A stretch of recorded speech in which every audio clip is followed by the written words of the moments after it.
John Robert Fortuna was born on August 21st, 1962. We're here because of a decision my parents made at the time to have John live at home with his family rather than be institutionalized as so many Down syndrome children were in the 1950s and 60s.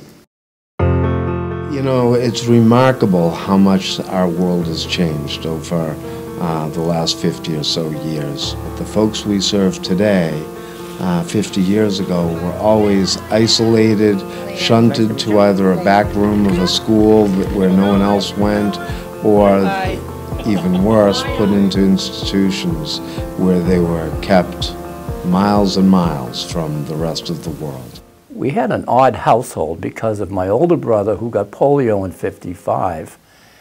He lived at home he was in the hospital and then lived in an iron lung, and then he came home. So we were already kind of a family that was used to, this is different. Or doesn't everybody have a brother with polio and a brother who's Down syndrome?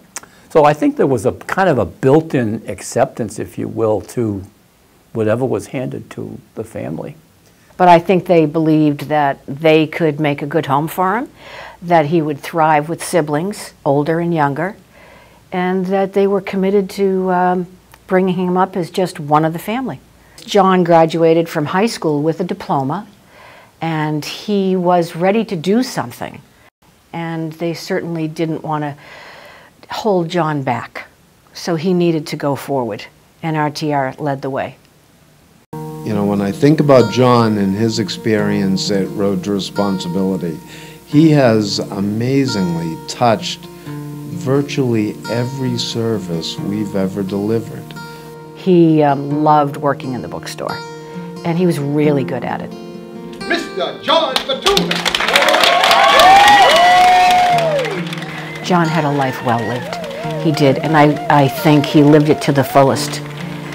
And he was really, he had a good basic training at home, and then he got to be John on his own, which was the best, because everybody deserves to express themselves, and he did. He did it well through RTR. He loved sports, he loved food, he loved fun. That young man flourished into the amazing adult that we've been blessed to know for almost 40 years now.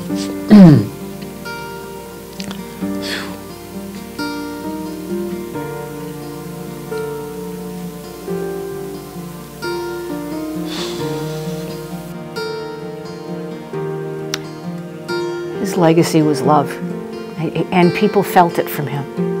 It's a wonderful thing to be remembered for. Not everybody gets that.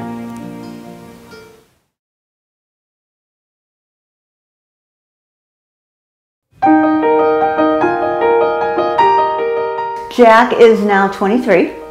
He's severe, nonverbal, anxiety, OCD, pica. So you would think that would be a tough mix, right? He's the easiest kid.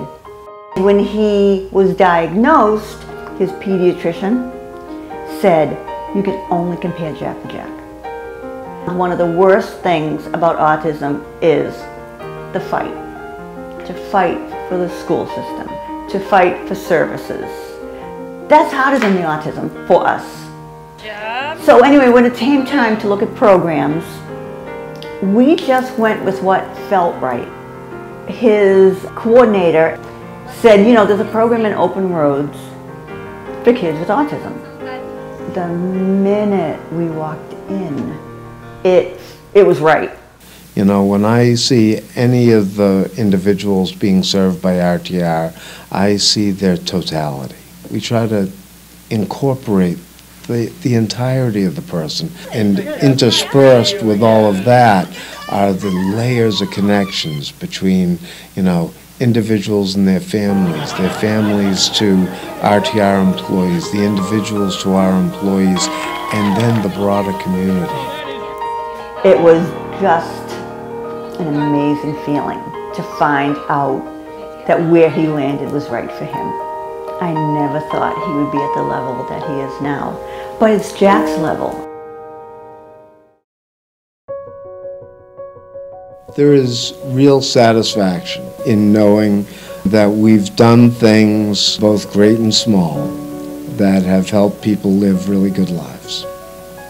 In his personal library, John had a book titled Disney's Who's Who, an A to Z of Disney characters. In it is a brief description of the genie in the movie Aladdin.